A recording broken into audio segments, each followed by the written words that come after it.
Jadi mengenal, memahami, mengetahui arah tujuan kehidupan itu sangat penting. Dan ini sudah digariskan oleh Allah Subhanahu wa Ta'ala bahwa peta kompas yang akan menuntun dan mengarahkan kita kepada tujuan hidup kita adalah Al-Quran. Sebagaimana Allah sebutkan di dalam surah Al-Baqarah ayat yang kedua, A'udzu billahi minasy syaithanir rajim, Dzalikal kitabu la raiba fi hudan lil muttaqin.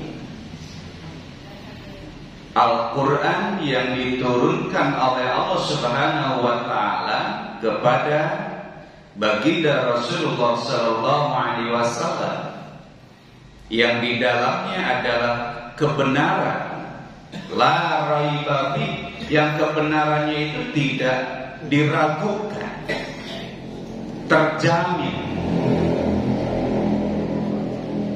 dipastikan benarnya. Karena Al-Quran sumbernya adalah dari Allah Subhanahu wa Ta'ala yang maha benar.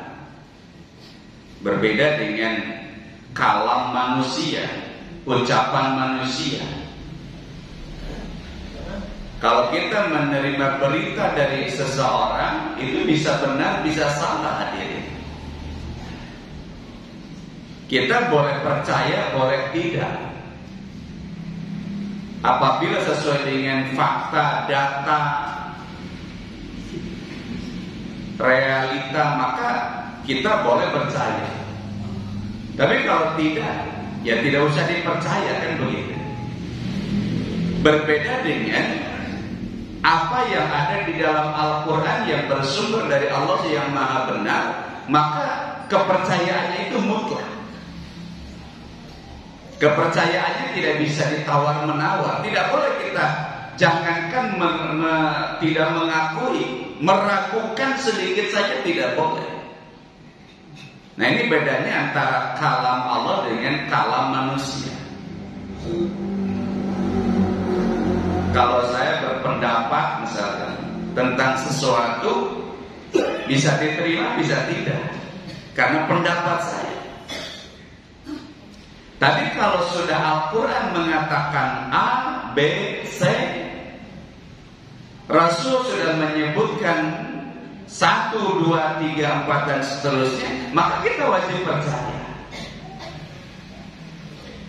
Imam Malik itu pernah beliau tinggal atau lewat di sebuah kuburan.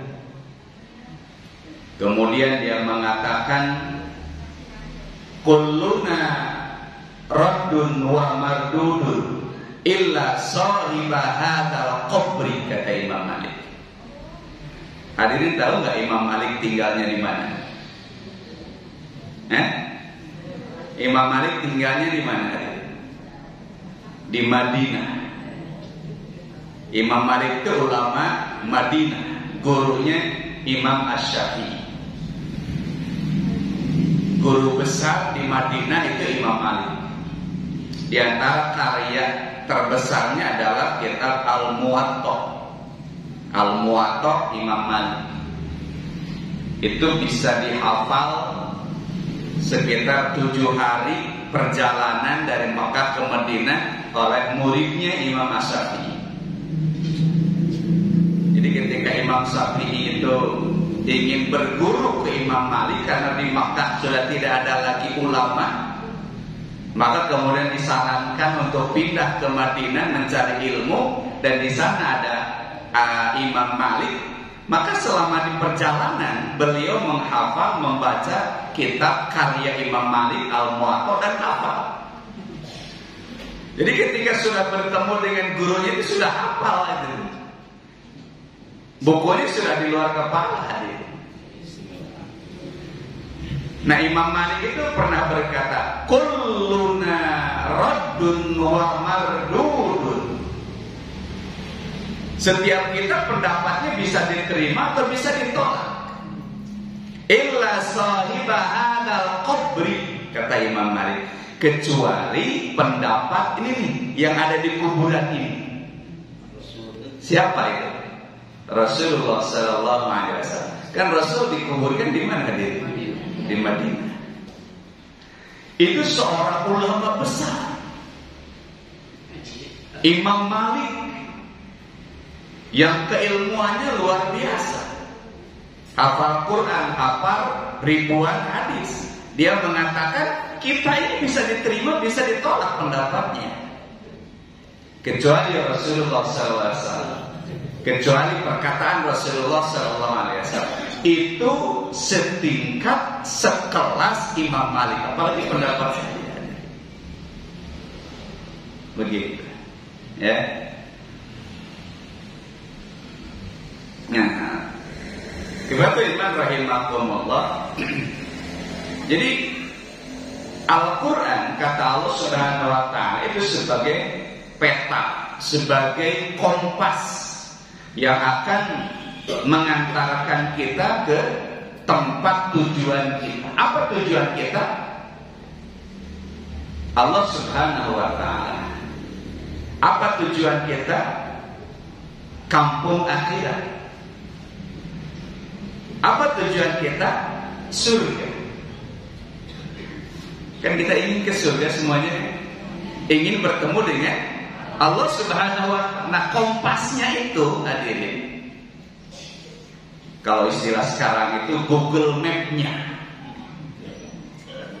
yang akan membimbing perjalanan kita menuju Allah, menuju surga, menuju kampung akhirat. Itu adalah Al-Quran. Maka Al-Quran disebut oleh Allah Dzalikal kitabu la raiba fihi hudan lil muttaqin. Dalam ayat lain, dalam surat lain, Allah menyebutkan yahdi lillati hiya aqwam. Yahdi menunjukkan Al-Quran itu lillati hiya aqwam, ke jalan yang terlurus, yang senantiasa kita minta kepada Allah Subhanahu wa ta'ala dalam sholat-sholat kita. Kita selalu memohon kepada Allah, ihdinas siratal mustaqim, supaya kita dibimbing oleh Allah di jalan yang lempeng kita, di jalan yang lurus kita.